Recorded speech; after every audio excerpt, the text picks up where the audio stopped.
Hi guys, welcome to my first actual video. This one is an analysis. That took me so many tries to actually say that word. This one is on a short film that I watched recently that was entered into the 2019 Manchester Film Festival. It's about 15-ish minutes long, called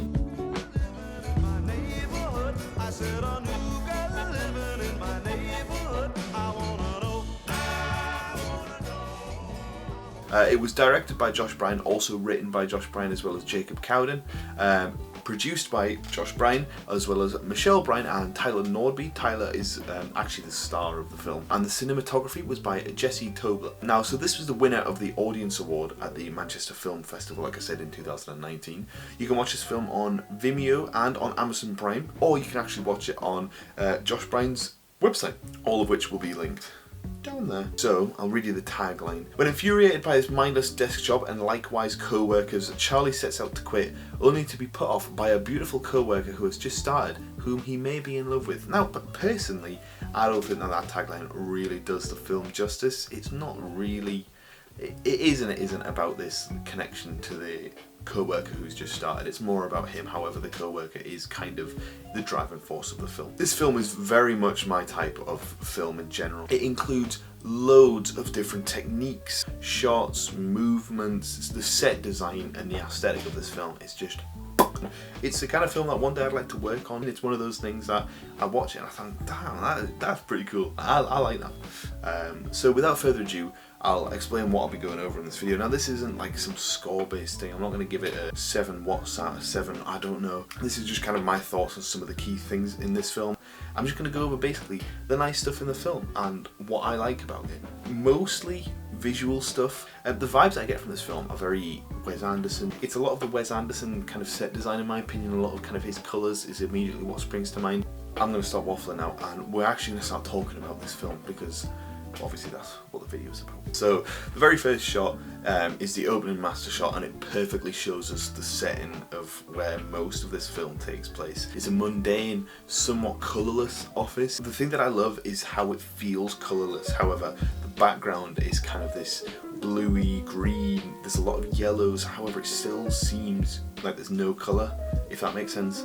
But another thing that I love about this are the constant depressing reminders that are also the main theme of the film. So the whole shot is in focus, allowing us to take everything that we see, including these poses, including the clutter on the desk, including the colours and everything that we see. It lets us take in the entire world in just a couple of frames, not just a couple. However, the next shot of this film, ding ding, is also really interesting. You know, we get the shift in with this quick push in, and a hand reaches in and we are almost thrust into this film. The focus instantly goes more shallow. Like, right, okay, you know, we're in, we've begun. So I have skipped over a couple of tiny story elements because we do come back to those exact same frames a little bit later on. So in terms of story, these shots are really nice. You know, we see exactly what this character looks like. So he's sat there, he's not happy, he's depressed. We see this entire full room of people, yet this guy is slap bang in the middle and just does not look like he should be there. Now, this shot is possibly my favourite of the entire film. This entire wide shot where the subject feels tiny and overcome by this massive ocean right in front of him. He's lost on this massive sandy beach. He's staring into the unknown, into the void of mist and water and fog. And we get the entire idea of loneliness and self-doubt that this character struggles with the entire film. You know, him staring into this entire sea, a fish out of water. He's lost, he's overcome, you know, he can't get past this ocean, all these things going round in his head. Is he good enough? All those kind of themes is exactly what he's staring at, and this is a great visual metaphor for that, and I think it's really nicely done. The colour change is lovely as well. You know, the sharp contrast keeps us kind of engaged. We get that this is kind of a dream sequence type shot by the like I said, the sharp change. Obviously in scenery, you know, immediately we see this and we're a little bit like, whoa, okay, beautiful. This shot is lovely, it's beautiful. I'm going to put this as my screensaver after I finish recording this video. This shot here I really like. It shows off the set design perfectly, and it also shows off our characters. So the wardrobe and the colour use are really nice here, but the posters in the background are really nice. They totally emulate this scene, are hitting home. They pretty much are explaining what he's thinking at this point in time. Them being framed over at the other side of the room is really nice. We get this kind of idea of miles between them, whether that's due to what he's thinking or that the fact that they just don't know each other. But one of them being framed on the other side of the room with the lamp, with the computer slap bang in the middle of them, they're divided. You know, she's actually busy, he's not. And that's a little bit of a reflection of who he is too. I just love this shot. I think it's really nice, really stylized, and there's a lot of story in it. And the main reason I wanted to highlight this scene is the socks. Now, I know that's a bit odd, but this is the only colour on this character's wardrobe that is not a mundane or non-sticky outy colour. As he's making this move, as he's kind of on his way to do something with his life, and we can see these reds kind of, it's like what his inner want is shining through in this tiny little detail. It's really nice, it really catches your eye into the frame, and whether you understand the metaphor or you just see it, either way it's really nice. You see this a little bit later on when he's sprinting into the ocean and stuff. It's the same similar thing whenever he's making this action, whenever he's moving. You see these red socks like it's his inner ambition shining through. That's a lovely little detail. So these two frames I put up there, they are the same shot, but I just kind of wanted to highlight his movement. They perfectly encapsulate his inner monologue. Can you spot the theme? You know, this shot is the point of view of what he's trying to overcome. You know, we're looking up from the abyss of this skate park, of this pool. You know, it's exactly what he's scared of making this leap, of this dive into something totally unknown. Wink wink, you know, the shots of the ocean before, you know, it's a similar thing. He's looking into this abyss, he's contemplating, and he doesn't know what to do.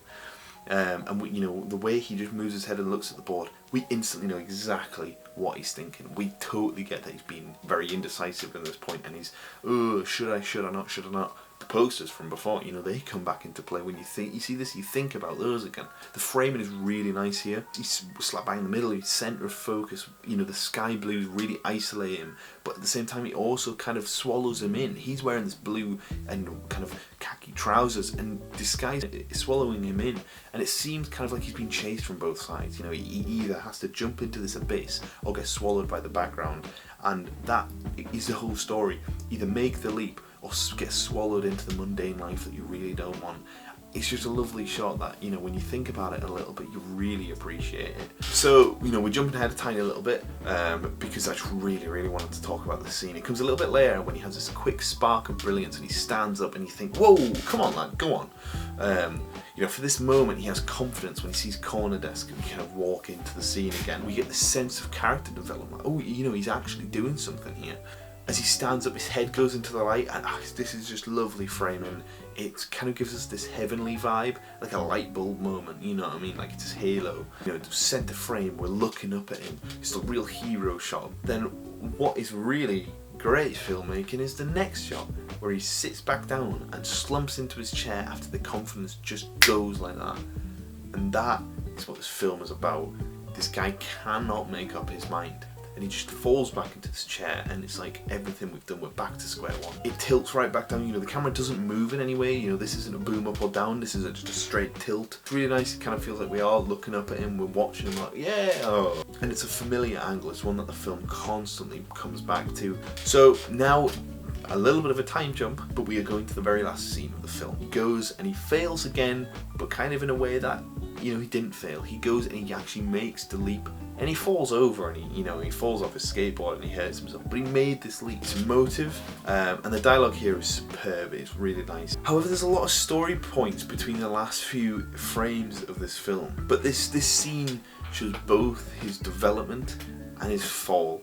So the main character breaks free of his indecisiveness, you know, he breaks free of all the self-doubt and his failures and his insecurity, and he makes this leap only to land on the same platform as his loser brother, who is a character throughout the film, who is very much kind of the stoner, skateboarder type.